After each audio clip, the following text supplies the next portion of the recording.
السلام علیکم، اللہ ہم سب پر کرم فرما آمین۔ ہندو نظریاتی تنظیم RSS کے سربراہ موہن بھاگوت نے کہا ہے کہ برطانوی راج سے پہلے ہندوستان کے 70% لوگ تعلیم یافتہ تھے۔ انہوں نے انگریزوں پر تعلیمی نظام کو برباد کرنے کا الزام بھی لگایا ہے۔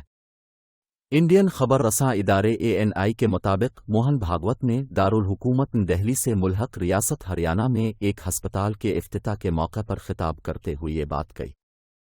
انہوں نے کہا کہ برطانوی راج سے پہلے ہمارے ملک کی 70% آبادی تعلیم یافتہ تھی اور بے روزگاری نہیں تھی، جبکہ انگلینڈ میں صرف 17% لوگ تعلیم یافتہ تھے۔